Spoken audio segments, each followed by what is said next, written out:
Trik 30 hari monetasi 1000 subscriber dan 4000 jam tayang. Menjadi YouTuber pemula, saya katakan jangan takut. Pertama yang harus kita siapkan adalah kopi. Oke, supaya apa? Supaya jangan tegang. Kemudian rokok. Ya. Saya pikiran kita tenang. Oke, bisa dimulai saja teman-teman. Menjadi YouTuber pemula itu memang sangat sulit gitu ya teman-teman, apalagi untuk mencapai 1000 subscriber dan 4000 jam tayang. Ini sangat membuat kita terkadang sangat putus asa gitu ya. Kayak seolah-olah tuh nggak ada harapan gitu. Jadi sangat sulit sekali. Mungkin untuk 1000 subscribernya mungkin bisa, tapi untuk mengejar 4000 jam tayangnya ini yang susah gitu ya. Oke, pertama-tama saya ucapkan assalamualaikum warahmatullahi wabarakatuh. Salam buat YouTuber pemula. Jika yang kalian cari adalah video tutorial atau cara menjadi YouTuber pemula, saya pastikan kalian sudah tepat memilih video ini. Kenapa? Karena di video ini saya akan menjelaskan banyak sekali tentang hal cara menjadi YouTuber gitu. Tidak hanya itu saja, saya juga akan pastikan kalian menjadi YouTuber handal dan siap bersaing di kancah nasional ataupun internasional. Cukup dengan menonton satu video ini saja dan menyimak video ini saja sampai selesai, kalian bisa menjadi YouTuber handal. Penasaran? Mari coba. Saya sekedar ingin mengingatkan kembali buat teman-teman, sebelum kita mulai videonya, pastikan kalian sudah like, subscribe, dan komen gitu ya. Karena apa? Karena ini sangat bermanfaat buat kalian. Kalian nggak perlu bayar, semua saya berikan gratis secara cuma-cuma gitu ya, dan manfaatnya sangat besar buat perubahan hidup Anda gitu. Oke, kalau kalian sudah melakukan itu, kita bisa mulai saja langsung ke pembahasannya.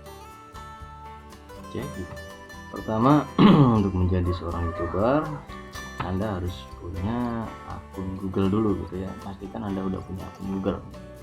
Kalau nggak punya akun Google mana bisa, mungkin bisa. Caranya bagaimana? Caranya banyak sekali cara menjadi YouTuber ataupun cara mendaftarkan akun Google itu banyak sekali di YouTube gitu ya, ataupun di Google. Kalian bisa cari aja. Saya nggak perlu menjelaskan di sini karena durasinya nanti bakal panjang banget gitu ya. Dan yang kedua adalah membuat channel gitu ya. Membuat channel. Sebelum kalian itu membuat channel, langkah pertama yang harus kalian tentukan adalah target. Target kalian itu apa? Orang tua, anak kecil, atau usia remaja gitu. Kalian harus pikirkan itu dulu. Kalau kalian belum bisa memikirkan ke situ, menentukan target, ini bakal sulit gitu. Jadi kalian harus tentukan dulu, pikirkan dulu targetnya. Oke. Kemudian di sini ada topik atau wacananya. Tentukan juga topiknya gitu, atau wacananya. Topiknya apa? Misal kayak tutorial gitu, tutorial menjadi YouTuber atau tutorial masak ataupun apa gitu. Kalian harus tentukan dulu topiknya.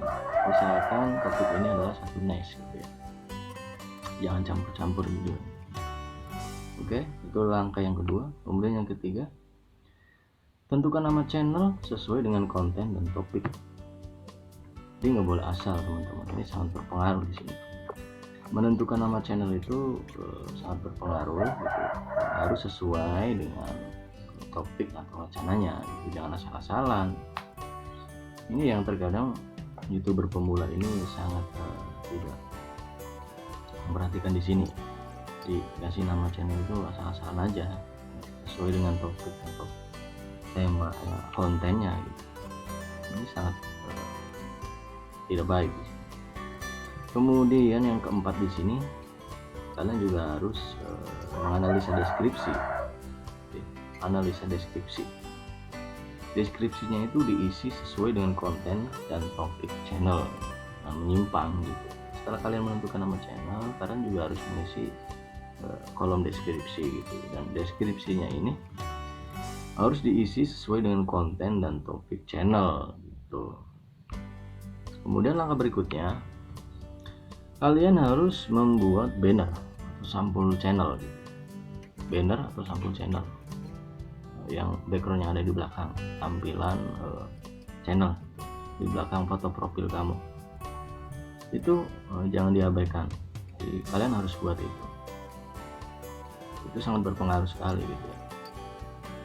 Kemudian berikutnya adalah foto profil sebagai tampilan awal gitu ya, tampilan muka kamu muncul di setiap komenan channel lain gitu. Ini sangat berpengaruh juga di sini foto profil. Tentukan foto profil itu sebisa mungkin itu memiliki kayak semacam koneksi seolah-olah memberitahu kalau profil saya itu mencerminkan channel kita. Itu penting sekali. Usahakan dari 6 faktor penting itu agar lebih spesifik atau berkaitan dan menarik. Itu ya teman-teman. Ini baru dasar teman-teman, dan poin inilah yang sangat penting sekali buat kalian YouTuber pemula dan sangat menentukan berhasil atau tidaknya kalian dalam membangun channel secara keseluruhan. Jadi jangan diabaikan, ini sangat penting sekali, ini fondasi awal. Pesan saya, jangan kalian sepelekan urusan ini kalau tidak mau gagal. Kalau tidak mau gagal, kalian perhatikan poin-poin yang saya sebutkan tadi gitu ya. Ya khususnya buat YouTuber pemula. Kemudian setelah 1, 2 dan akhirnya kita masuk ke poin 3 di sini. Setelah kalian sudah membuat akun Google, kemudian membuat channel, nama, menentukan topik, kemudian membuat banner ataupun foto profil, kemudian cara yang ketiga adalah di sini, atau poin yang ketiga di sini adalah bagaimana cara mengupload video supaya banyak yang menonton gitu ya. Oke. Poin pertama, kalian harus sudah punya bahan videonya. Kalau nggak ada bahan videonya, yang mau diupload apa? Kalian harus punya bahan videonya dulu. Oke, canda aja teman-teman. Yang pasti kalian harus sudah punya bahan videonya. Ya.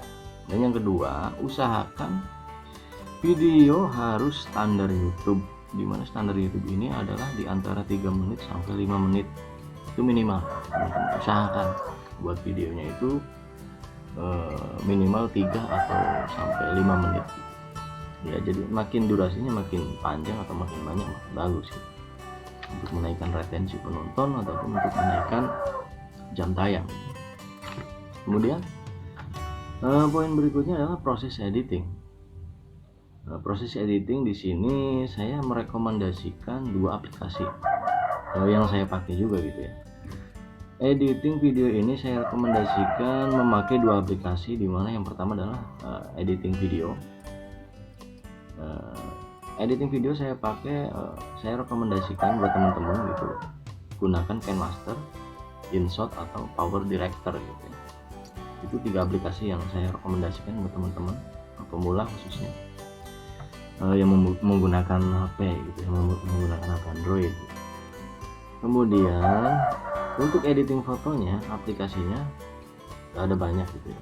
Kalian bisa cari di Play Store, cuma saya rekomendasikan di sini seperti yang saya pakai.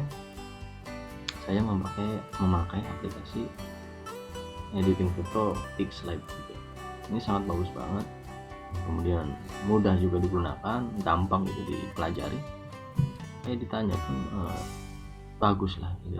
High definition gitu. Bisa disetel atau bisa disetting sesuai, ada pengaturannya di situ. Inilah modal tools aplikasi kita yang menurut saya sangat rekomen banget buat kalian ya, YouTuber pemula. Kenapa?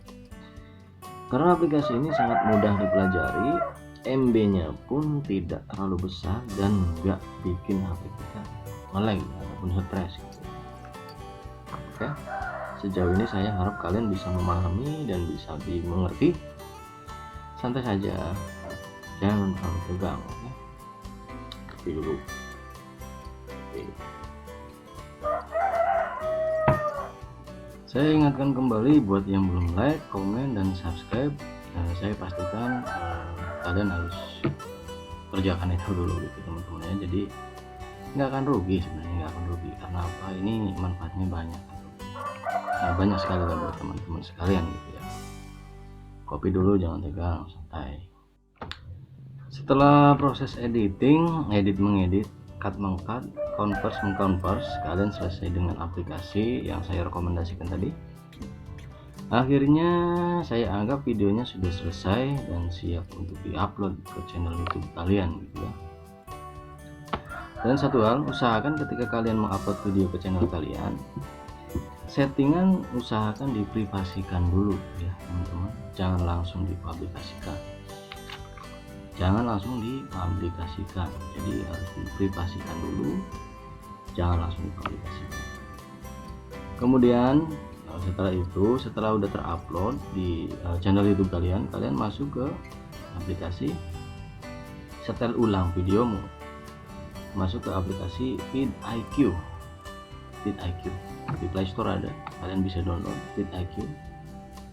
Itu adalah salah satu aplikasi yang saya sangat rekomendasikan sekali buat teman-teman YouTuber pemula ataupun banyak juga kayak semacam Dan Jesse ataupun yang lainnya gitu. Dia pakai ada vidIQ juga sama TubeBuddy gitu.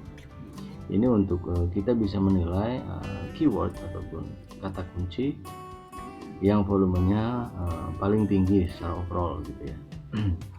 Dua aplikasi ini buat setting ulang videomu, buat mencari kata kunci. Terus apa yang harus disetting? Nah, yang pertama yang harus disetting adalah judul dulu. Judul itu standar SEO-nya ini harus tidak boleh lebih dari 60 karakter. Tidak boleh lebih dari 60 karakter. Ini untuk judul atau titelnya gitu. Usahakan jangan terlalu panjang. Selipkan minimal 1-2 tag keyword kata kunci di titelnya atau di judul titelnya itu ya.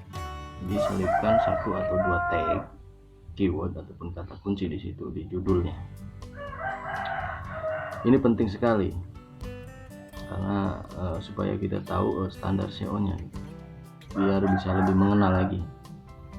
Kemudian yang kedua, deskripsi.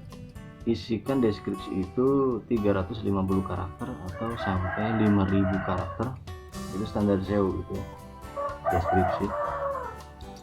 Kemudian ketika kalian menulis deskripsi atau mengisi deskripsi ini, usahakan sisipkan juga 1-2 tag keyword atau kata kunci lebih banyak, lebih bagus gitu kata kuncinya.